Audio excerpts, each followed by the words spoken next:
session now. I put on the recording. If you have any questions, please ask or write in the chat. I don't, maybe I'm not always noticing the chat, but I try to read it when I can. So you have already started, quite a lot, many of you have already started to do the exercises. And today I think I'm starting with the practical things, like some software preferences. And then I'm going through the first chapter of this book, just to give some overview of machine learning. And now the data analysis tasks or the exercises should be all available to you. So I'm using this book mainly. And these machine learning notebooks, which is all the exercises and examples in this book can be found in this link.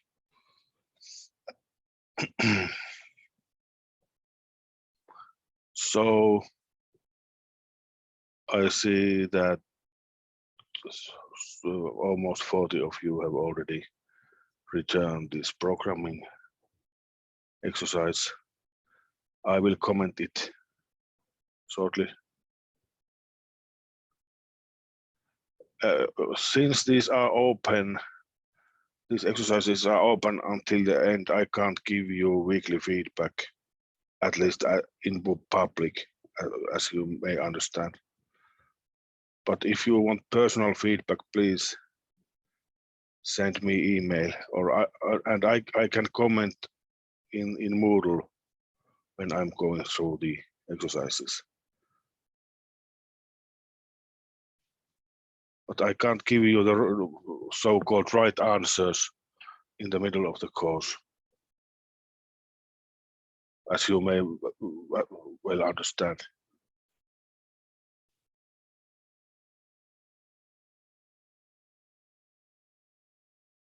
So we'll just take a quick look at these programming tasks. If you have had any problems, or those of you who haven't started, I can give you some hints about how it can be done. There are several possible ways. You can either use Windows and your own computers, or you can use Linux server for this, at least for this plain Python code. Later in the course, some of these machine learning algorithms are very demanding computationally. So I understand if you can't run all the learning algorithms on your laptops. I'm thinking about some choices, but I think I have to do some background work. There are these CSC machines, these Finland's number crunching computers, as you may know.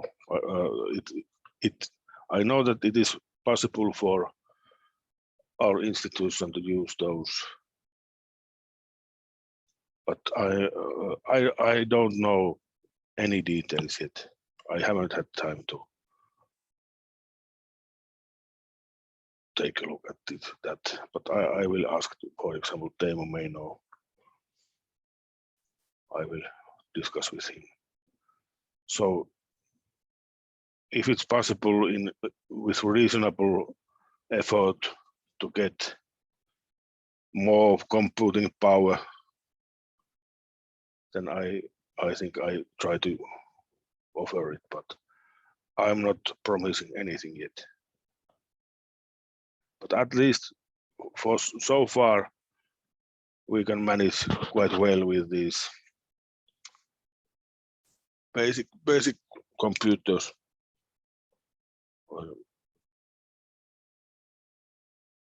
Can you hear me very well? Is it? I listened my recording from yesterday for another class, and it was not very good, but okay, you can hear. This microphone is quite bad. And for this week, we have some basic statistics, some basic concepts of machine learning, and then Python function programming, and then this Anaconda Jupyter Notebook instance. I think I will show this to you because I think it would be easier to do the Python coding with this Anaconda system installed.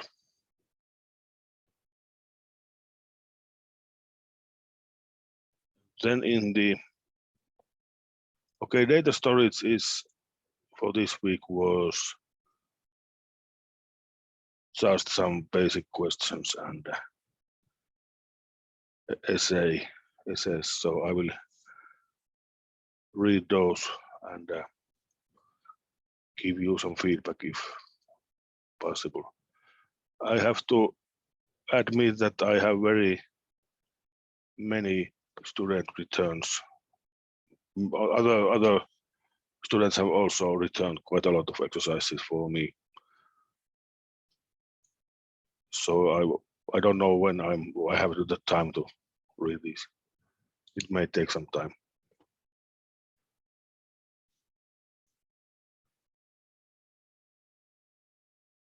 Okay, then there are basic MySQL. Now I don't know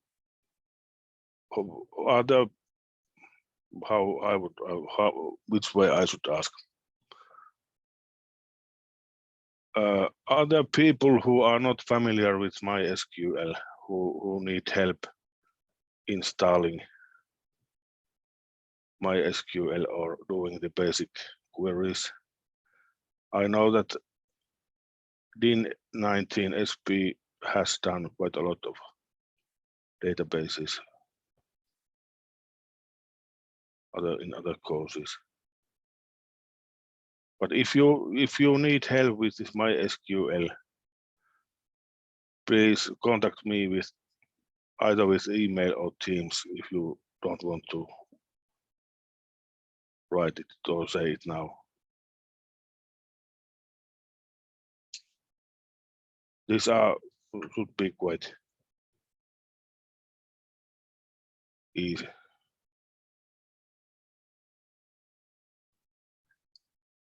But let's start with now with the data analysis part and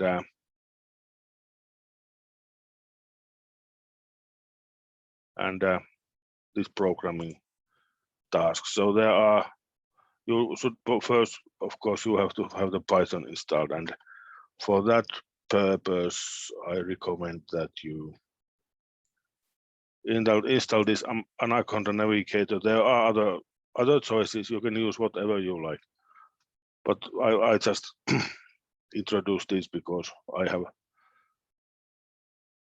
myself have found this quite useful. So, for example, you get this command prompt, which has all the paths to different Python libraries, right? If you just install Python in a Windows computer, then usually the end result is that the Python can't find all the libraries it needs, and then you get lots of errors. But if you go this way, so then you have all the necessary setups done properly.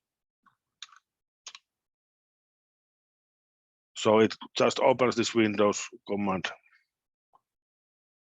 prompt with all the settings correctly for this system. And this Anaconda installs also the Python and such things. Should be quite easy to find in the web. I don't remember now where it is. There may be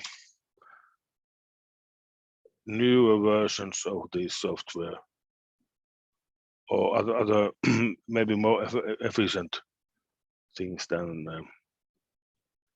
Anaconda, but at least it works.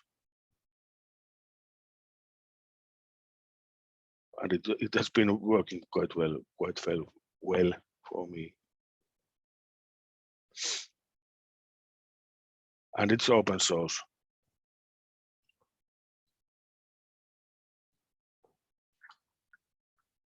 And then when you do the exercises, of course, it's quite easy to run the Python codes into. For example, I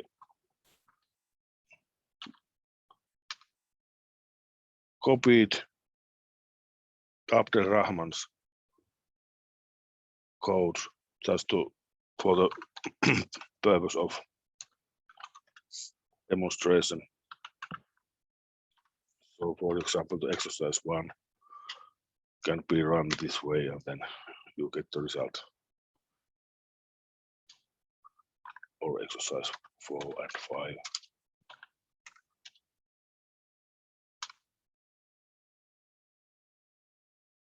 And the next thing is the code editor.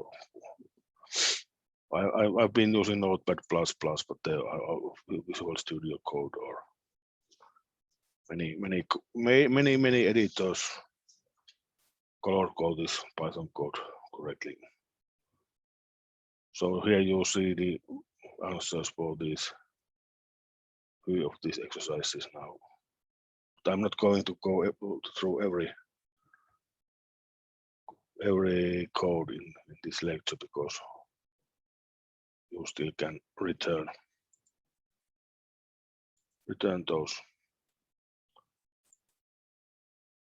And as you understand, it is not possible during this course to go through all the Python programming language. So in these lectures, so I guess you can learn it quite easily by yourselves.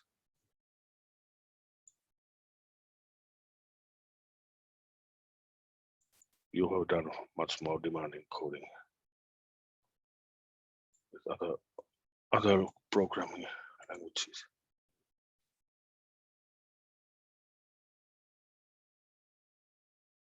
For me, at least, it's most efficient way to learn coding just to try to do little exercises and take a look at some code examples.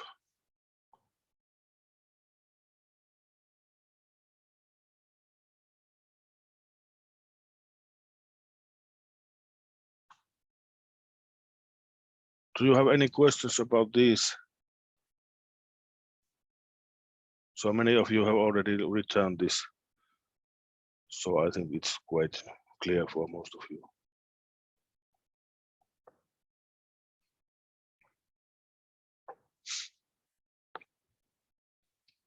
Okay, next week there are these basic statistics concepts.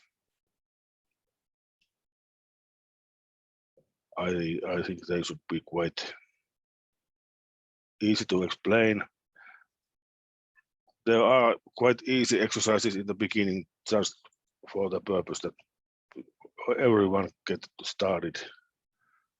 and get along with the course. There may be harder exercises in the end, I'm afraid. And then some questions about machine learning, and then again some Python function coding. They should be not that difficult. Here are some examples.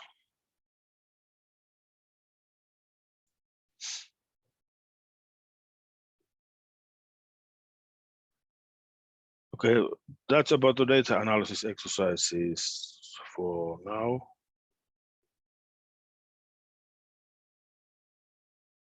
And then let's take a look at the storage. Okay, one more thing. So now I have released all the exercises until the end of this data analysis part. So you can take a look at those. Some of these later exercises are new. I have reformulated those for this autumn. So I don't have a clear picture how hard they will be, but we'll see. If it says that they are impossible to solve, then we can change it.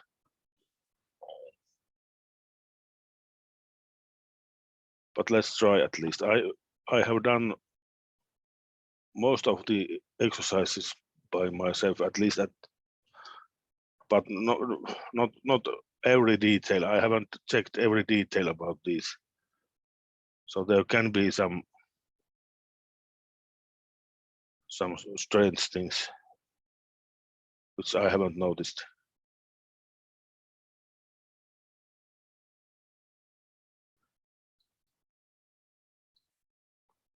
And I'm relying quite heavily on video lectures of other people, because the internet is full of material for machine learning. I have put links there for those materials also.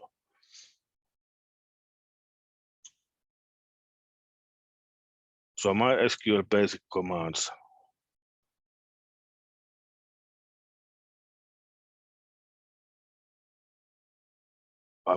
I think I'm not going through these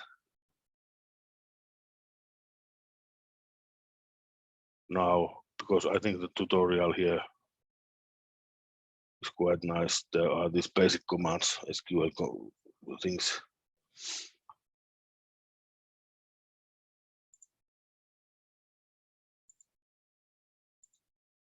Explained.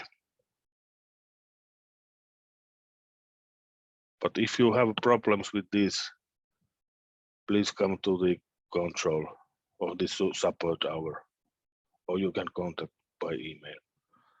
Databases is one of the few things this MySQL is one of the few things I think I really know, because I have thought this many years. So I think I can even help with this in practice.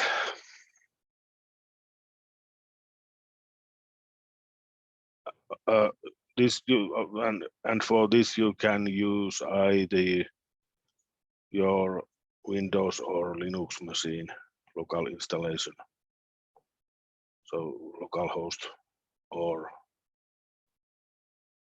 you can use these virtual Linux servers.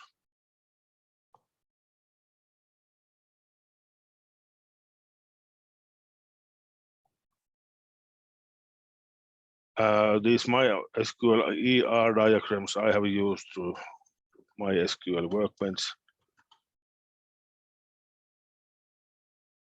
I think it's familiar to you also. I think Pekka Alalukas has given this course for you, and I think he has used this also. but you can use any other program you like.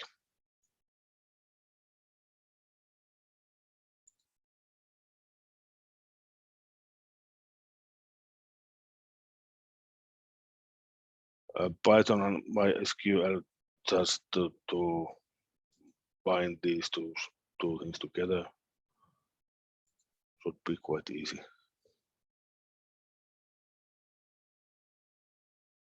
Create a small database and table, and then insert some data. And using this tutorial here, you can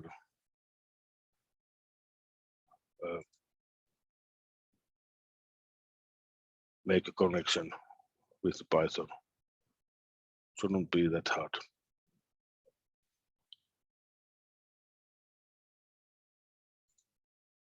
Hopefully.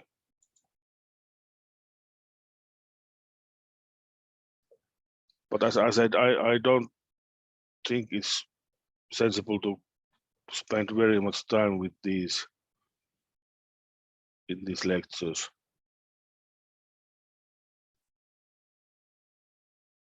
But I offer help for anyone who needs it. So please contact.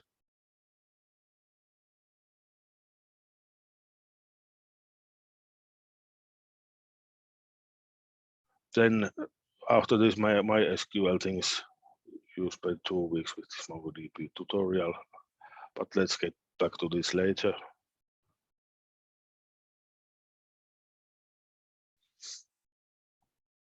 Now I think this is what I wanted to say about these exercises. For now, do you have now any questions, comments? Is everything clear?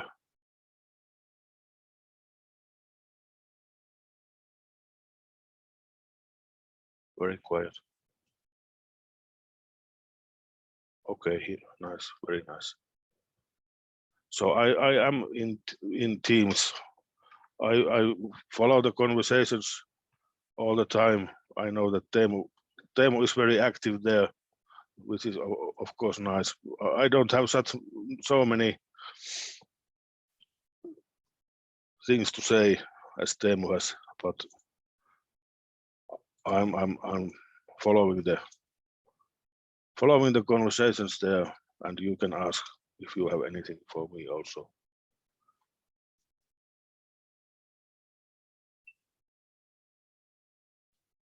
Then maybe we go through this machine learning landscape chapter,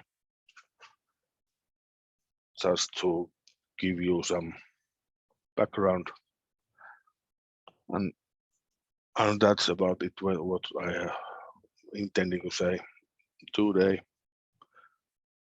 Okay, when we are dealing with machine learning, you, at least a layman, may picture it as some kind of mad robot or Skynet in the Terminator series.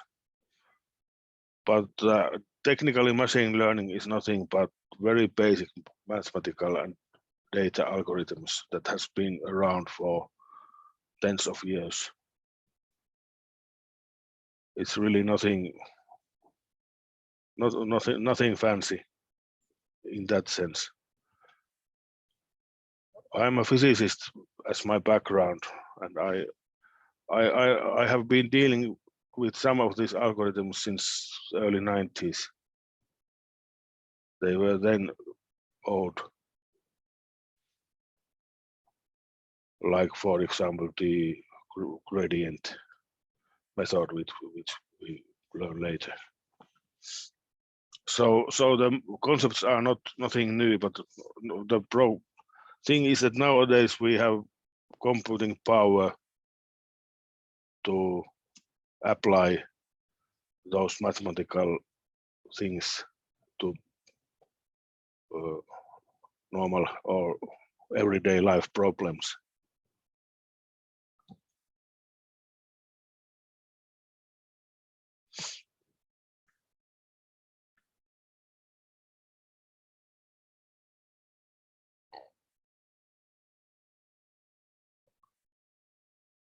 There are some definitions for machine learning.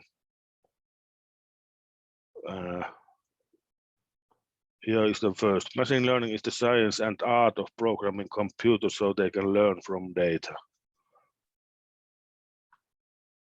Okay,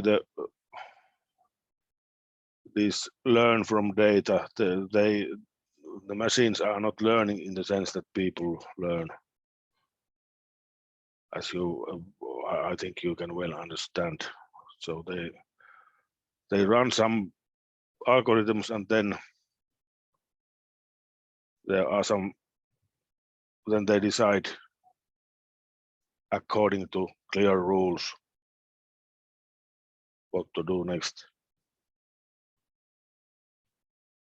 So that's the learning thing in learning thing in computers.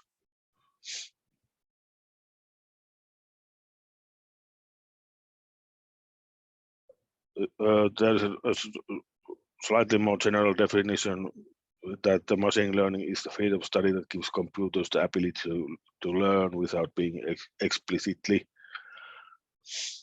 programmed.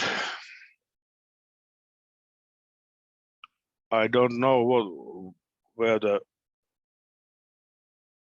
these fields go nowadays, but I think we are not in the singularity that computers can program themselves.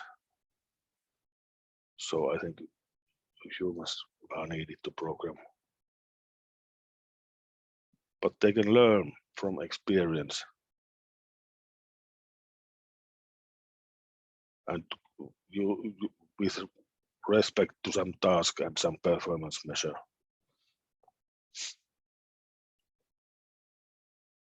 Okay, here is one example of the spam filter that I think is quite familiar to all of us.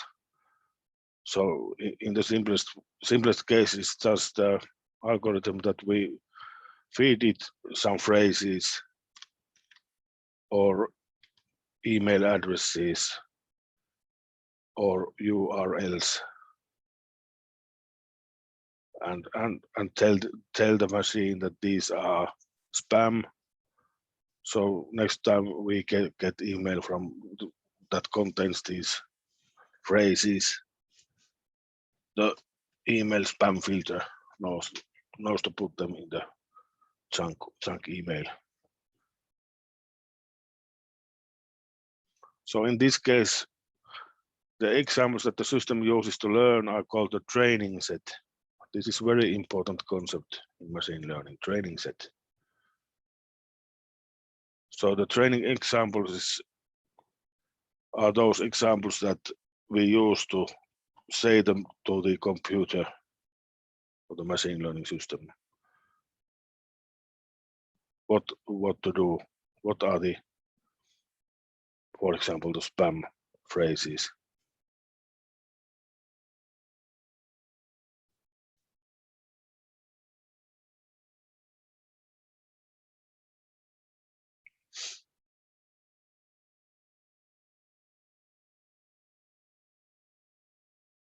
And each of these training examples is called a training instance or sample. And this training set consists of many samples. For example, many spam filter phrases. And in this case, the task is to flag spam for new emails. And the experience is the training data and the performance measure. In this case is the accuracy that the filter can separate the real emails from the spam emails. So are there any real emails going into the junk mail? And vice versa, are some junk mails going through the filter to your inbox?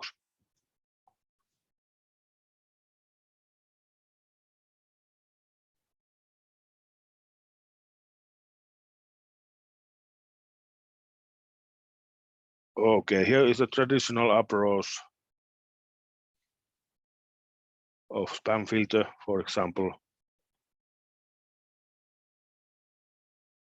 So you get the phrases like credit card free, amazing, such things. Sorry.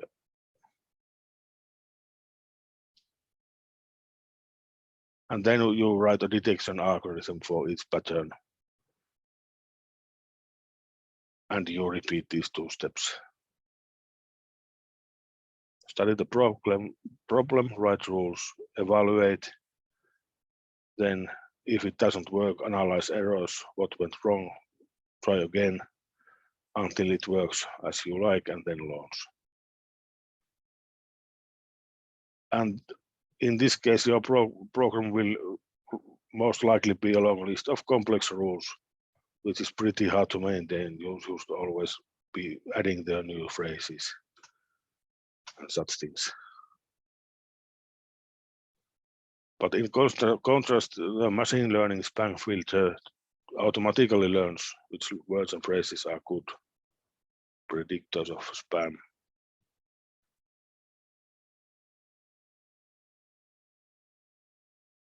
By detecting, for example, unusually frequent patterns of words, the spam examples.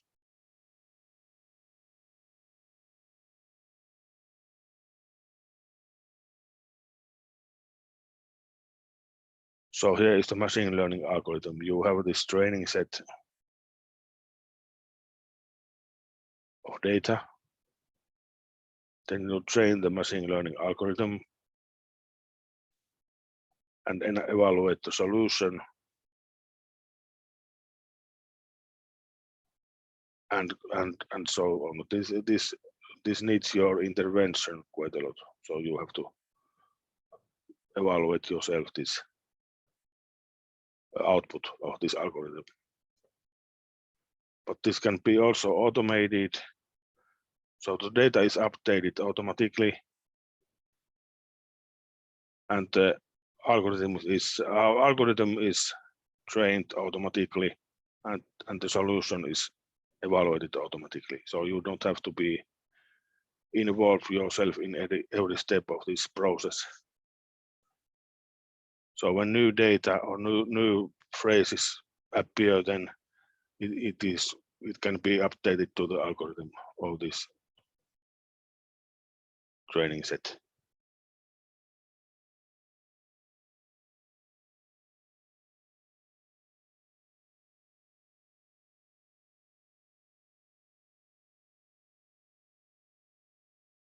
To summarize, machine learning is great for problems for which existing solutions require a lot of fine-tuning or long lists of rules. Machine learning can often simplify code and perform better than traditional approach. Complex problems for which using traditional approach yields no good solution. Fluctuating environments or getting insights about complex problems or large amounts of data.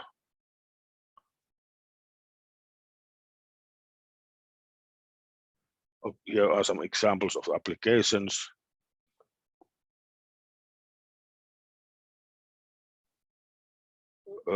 Very common task nowadays, or quite a long time, has been this. You have product line, and you have some products going on in the line, and then you take images of this every product, and the task is to check if those products are correct or not, or if, for example, if it's some piece of metal, to check if there are any fractures in the metal surface of something.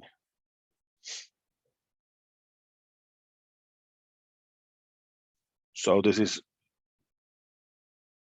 image classification problem that you typically classify that either the product is correct or not.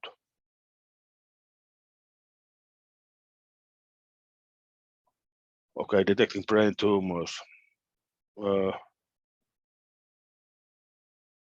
are nowadays the MRI especially produces huge amount of data, and the images you can get very different kinds of images depending on the imaging parameters. And in some of those images, the tumor may be better seen than in others.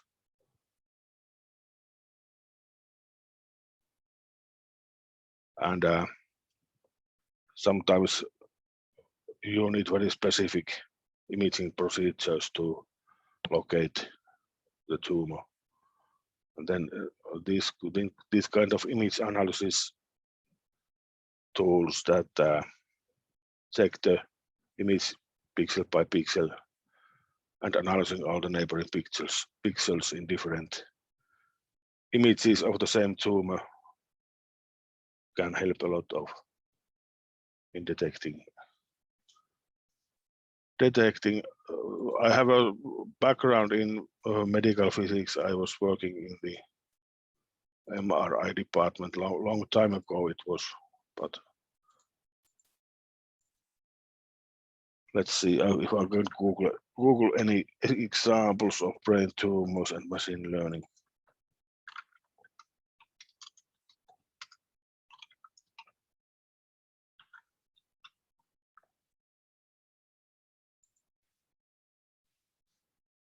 Brain tumor detection.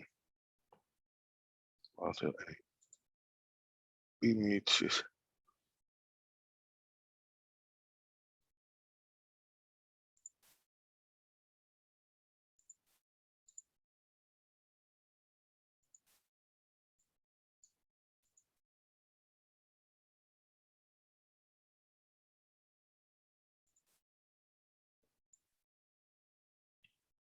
Okay.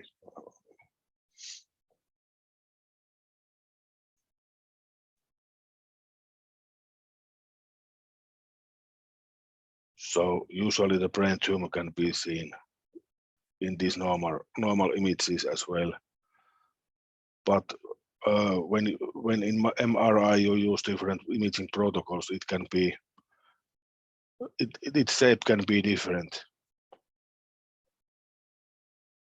So using these machine learning algorithms, you can locate the tumor in the brain quite accurately. But let's not go into details on that. It's very interesting area. What happened to my? Okay. But I'm not going through all of these examples. You can read by yourself.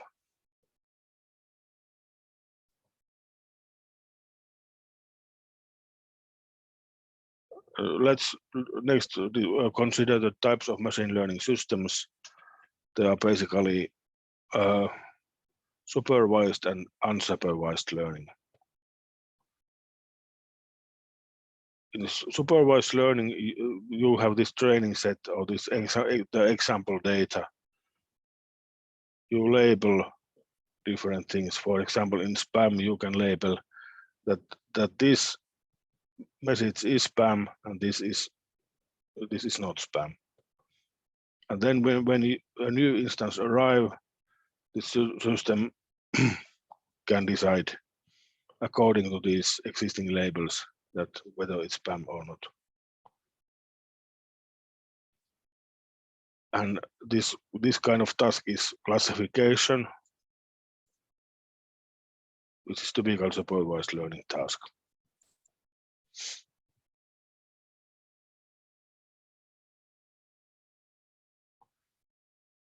Another typical task is to predict a target numeric value. For example, the price of a car. If you have this mileage, age, and brand and such things, then you can predict what its price will be. And this kind of task is regression. So you have some kind of mathematical function that you fit into your data and then you can interpolate or extrapolate the value in other points using this mathematical function. My friend is in the car business. He's IT guy from previously had worked for Nokia for a long time. Now he is used car selling business, and he has said many times that there is a lot of need for this kind of machine learning experts. Now they are using Excel to calculate the value of used car, so how much you can ask for a used car. But but he dreams about a machine learning system to automate all this. So this is really a hot topic nowadays in the IT business, in also I guess in Finland or in worldwide. Worldwide too.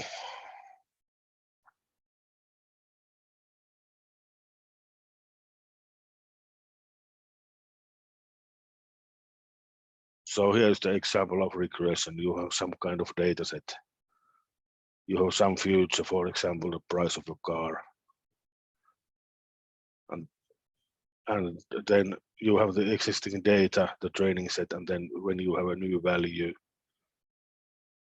you fit some kind of mathematical function to these existing data points, and then you can, of course, if you have mathematical function, you can always calculate values in all of these points inside this set or even outside, if you know how it continues, how the function continues.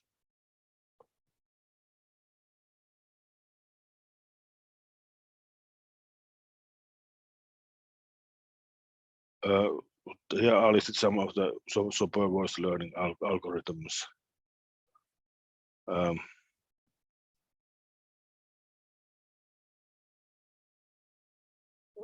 I guess this linear regression is familiar to all of you. It's just a good old trend line or least squares fit of line to a set of data points.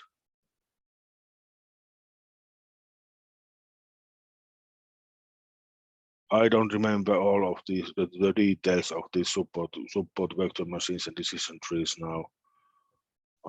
But we will get to those later in this course. Logistic regression is basically fitting two different values to a data set. The function is saved like a step function with the rounds covered, the corners rounded. So basically, logistic regression fits yes or no kind of true or false kind of data sets.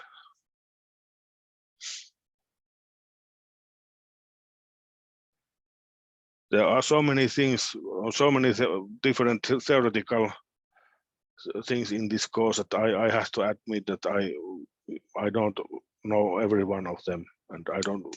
After a year since last time, I have forgotten some of the details, but I try to explain them later during these lectures. As I said in the beginning, this can be mathematically very demanding, but let's try to keep it simpler. And there are two things that are we try to avoid: to go deeply into mathematics and too deeply into mathematics and too deeply into Python coding. So there are very much of the Python codes are given as an examples, and then we just change some parameters and see how those affect the outcome, because it's impossible to try to code all of these things from the scratch. And that's why it's very, very nice thing that we have this link here. Here are all the codes for the example codes for all the chapters in this book can be found here.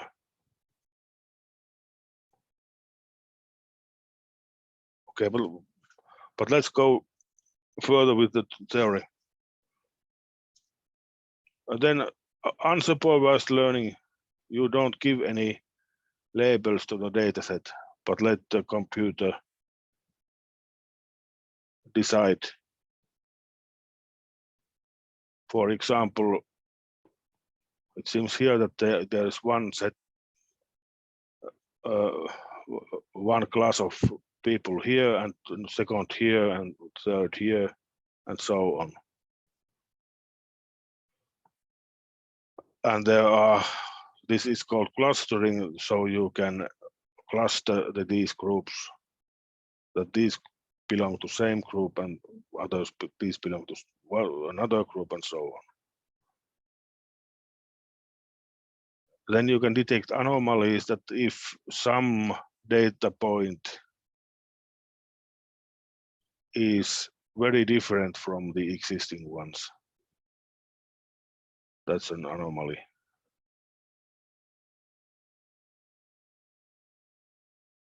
Visualization and dimensionality reduction. Okay, this means that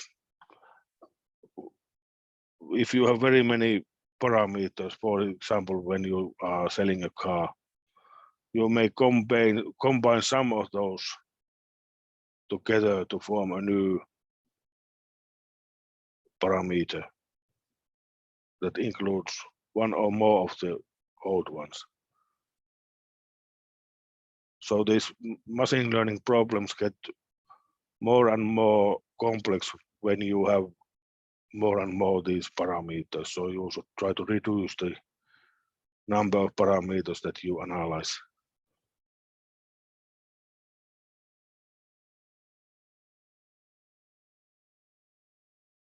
That's basically this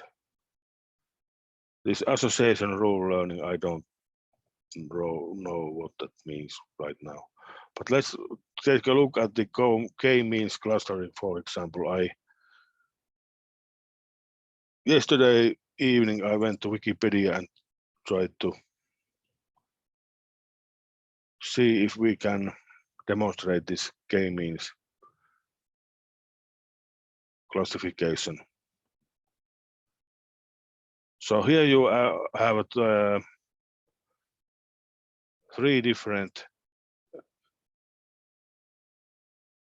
colors, red, green, and blue. And the task is to classify these squares. Do they belong in red, green, or blue group?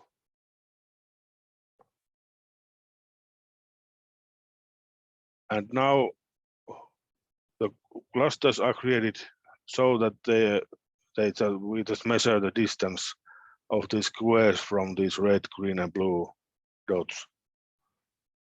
So, for example, here you see that this square is closer to the red one,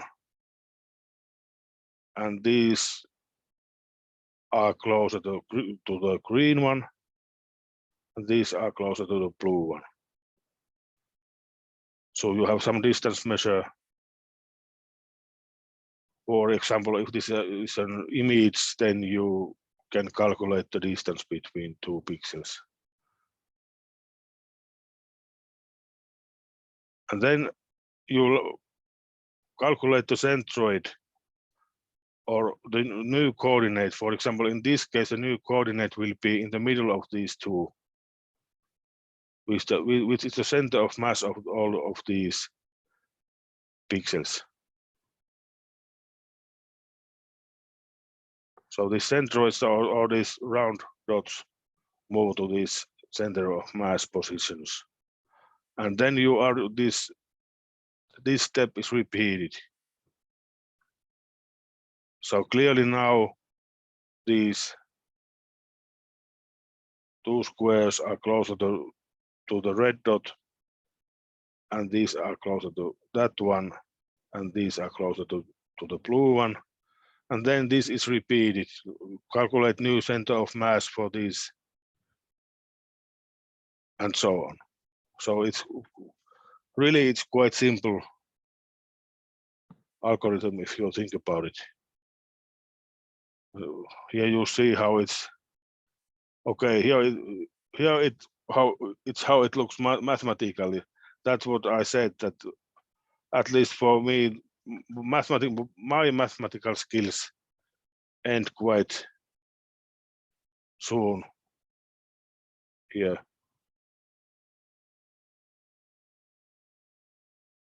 But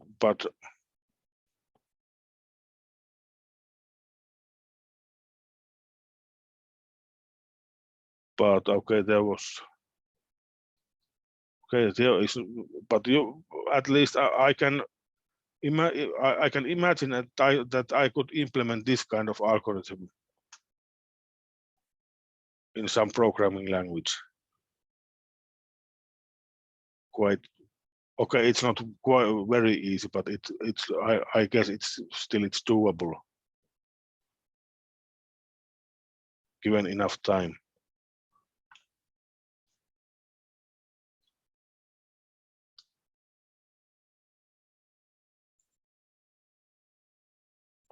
I'm not going through all of these. Just either maybe the DB scan. Okay, I'm not going through that one.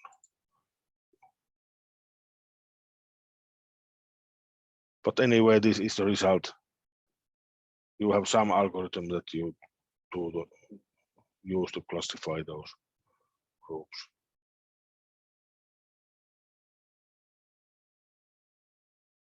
Here's an example of a little more complex classification where you have different kinds of objects.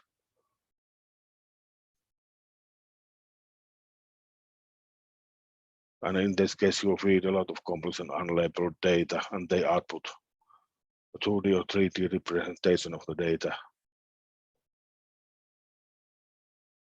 This reminds me somehow of the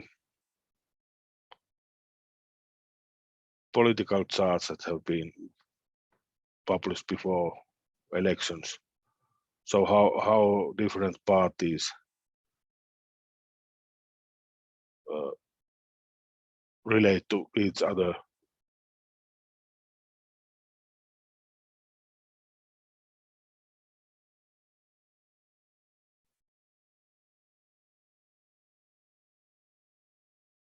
Okay, here is the example of the anomaly detection. So if you have the training instances, the training set is here.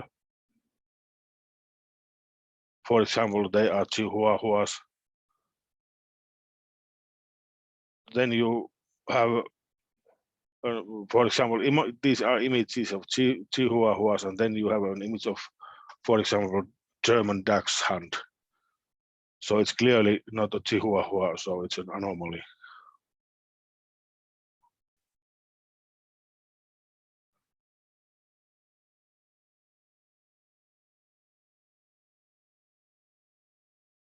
Then there are also methods of semi-supervised learning when you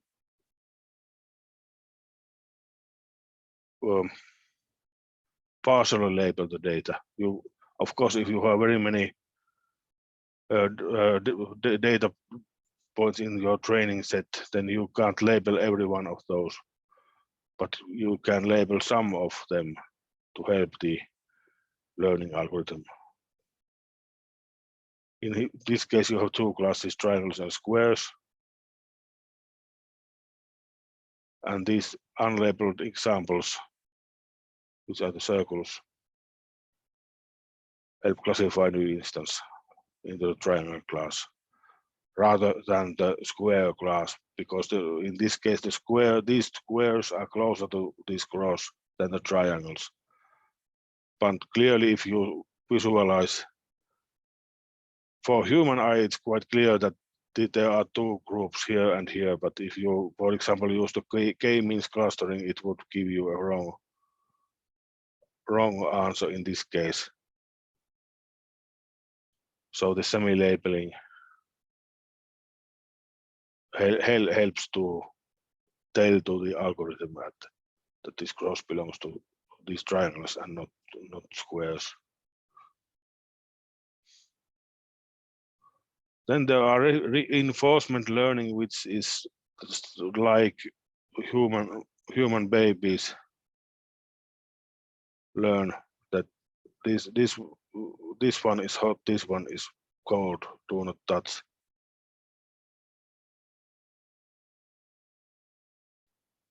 In winter time, don't put your tongue in a piece of metal. That's, I think, everyone in Finland learn in the childhood. But just the warning of you, those of you who come from a milder climate, that at winter time, don't put your tongue in a piece of metal. It can be very painful.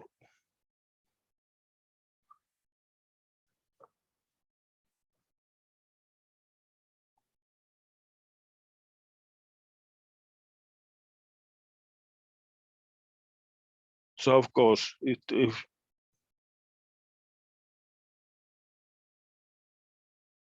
here's an agent and it tries to go this way, okay, it gives a negative number of points. So make a note that next time don't go this way.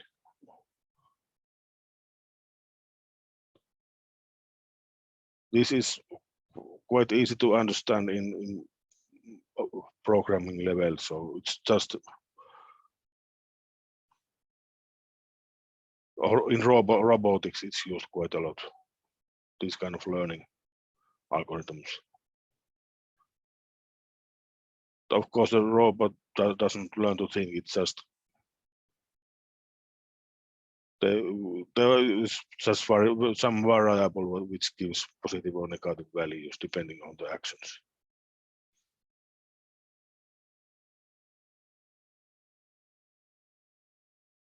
Batch learning basically means that you don't get the new data all the time, but you have some batch which you use to train your system, and then you operate with that one for some time without getting any new input to the training set.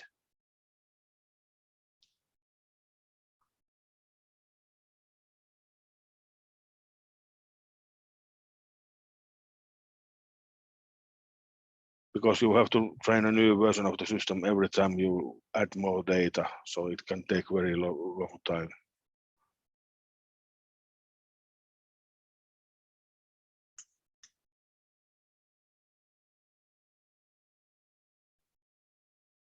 In online learning, you train the system incrementally by feeding data continuously when it comes, or in small groups called mini batches.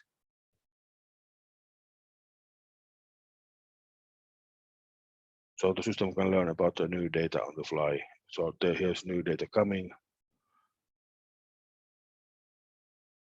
Here is the original data, and here's the algorithm training, then evaluation. And when it's OK, then launch. Now the algorithm is running and there's new data coming in on the fly, and it learns from the new data as it goes.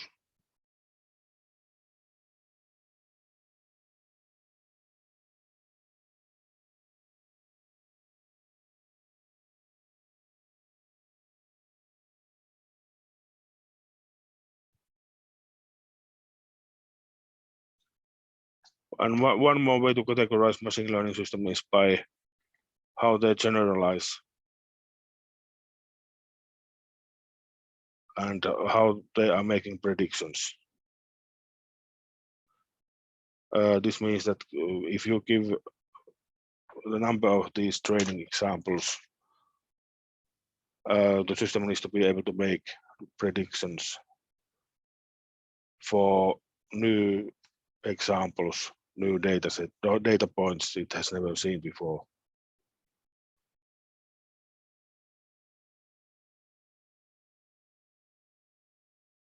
And this instance-based learning is again this thing I described previously, that you just flag emails, for example,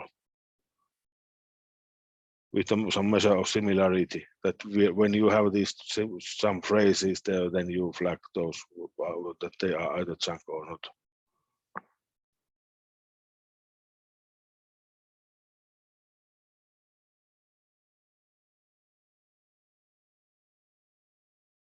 The model-based learning, then you have some mathematical model that you fit into data. The simplest one is the linear least squares or trend line, but of course it can be much more complicated.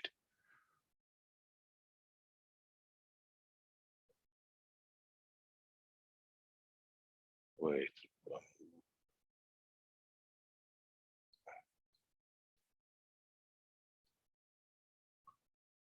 Okay, I think I will continue from here next time.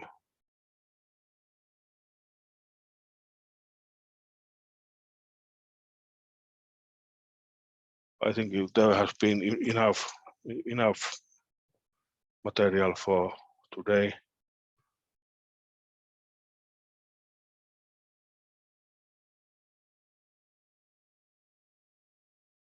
So let's go. Next time we go through this example of life satisfaction and this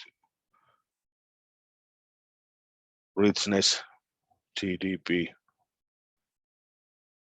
how rich the people in the country are, and then we analyze these trend lines a little, and we can also run the Jupyter notebook for this example. But I guess it's no use for me to continue further today.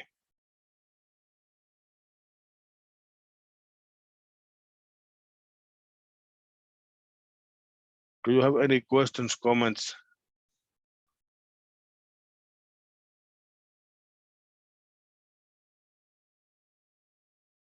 All clear. That's nice. So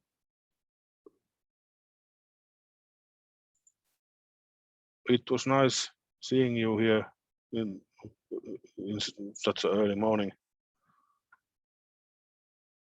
And I will be in the support hour on Thursday tomorrow. And next week we have lectures. I guess it was Tuesday. They seem to be every week in different positions in the timetable.